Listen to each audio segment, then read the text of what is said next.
All right, let's just jump right in. When a guy who literally helped build the digital world we all live in says a new technology is the biggest thing he's ever seen, yeah, you probably ought to listen. So today, we're going to break down Bill Gates' pretty stark warning, but also his surprisingly optimistic vision for what he calls the age of AI. This is bigger than everything. Just let that sink in for a second. Those are his words. And coming from Bill Gates, that's not just hype. That's a massive statement. He sees AI as this fundamental shift, a huge warning, but one that's also wrapped in this incredible opportunity. See, he argues that AI isn't just another product or, a faster computer chip. He sees it as a foundational shift, kind of like the invention of the internet, but maybe even bigger. We're talking about something that's going to reshape entire economies, totally redefine our energy needs, and fundamentally change how we work and live. So, of course, that leads to the big question that's on everybody's mind, right? With all this hype and literally trillions of dollars flying around, are we just in a massive AI bubble? Well, Gates tackles this head on, and his answer is really key to understanding what's going on. Instead of giving a simple yes or no, he completely reframes the question. He says, look, there are two totally different kinds of bubbles, and knowing which one we're in, well, that changes everything. And this slide nails his point perfectly. On the left, you've got the tulip bubble, just hollow speculation, right? Nothing real underneath. Gates is crystal clear. AI is not that. What he says it is the dot-com bubble on the right. Remember that? Total chaos, massive overinvestment, companies failing left and right, tons of money just burned. But underneath all that mess, something world-changing was being built, the internet. And that's what he sees right now. A messy, expensive, but ultimately revolutionary transformation. And that's the key, right? For the big tech players, sitting on the sidelines is not an option. They know a lot of the money they're throwing at this will be wasted. They'll build data centers in the wrong places, buy the wrong chips. But they have to be in the game, because checking out of this race means becoming totally irrelevant. But this race has a price tag. And this is where this incredibly powerful technology starts colliding with our very human and often very unprepared systems. Gates points to three big areas where we're seeing friction. First up, the physical cost. You can't just have intelligence at this scale appear out of thin air. It needs infrastructure at an even bigger scale. And that means one thing above all else, energy. A staggering, almost unimaginable amount of energy to power all the data centers that are basically the brains of AI. And this is where the real world starts pushing back. Gates is really direct about this. Communities are starting to say, whoa, hold on to new data centers, not because they hate tech, but because they can't afford to have their home electricity bills go through the roof.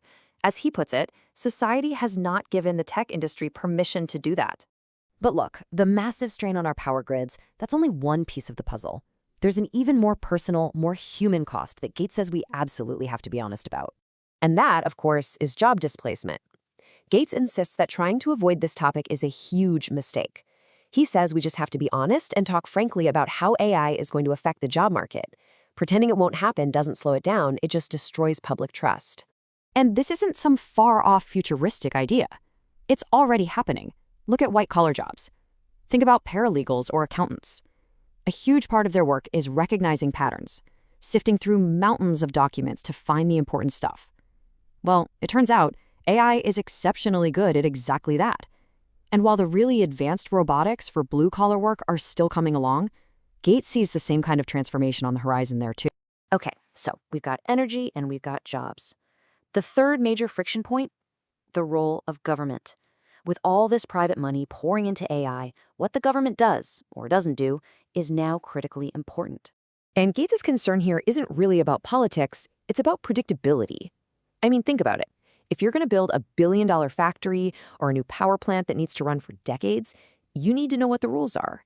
But right now, with policies and tariffs and subsidies changing all the time, the rules of the game are, as he says, pretty unclear. And that kind of uncertainty just freezes the long-term investment we really need. So with all these challenges, energy, jobs, policy, it sounds a little daunting, right?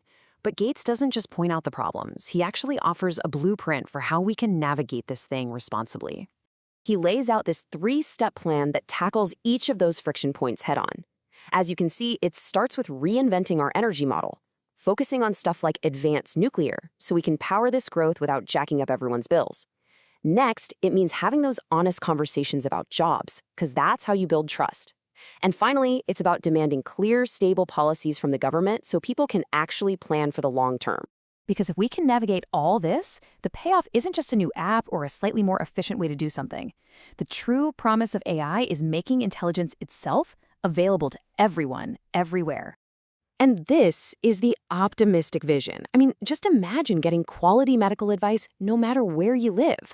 A personal tutor for every single student, perfectly tailored to how they learn, speeding up the discovery of new medicines, and giving low-income countries the tools to totally transform their health and agriculture. That's the real prize here. So what's his advice for all of us, especially young people, who are trying to figure out where we fit in this new world? It's really simple and direct.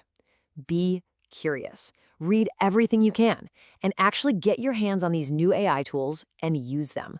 Learn what they can do. And that really brings us to the most important point. In the end, this isn't just a story about technology. We know we can build it. The real question, the one that is going to define this entire era, is whether we can make the right choices to integrate it responsibly, to manage the costs, share the benefits, and build a future that isn't just smarter, but wiser.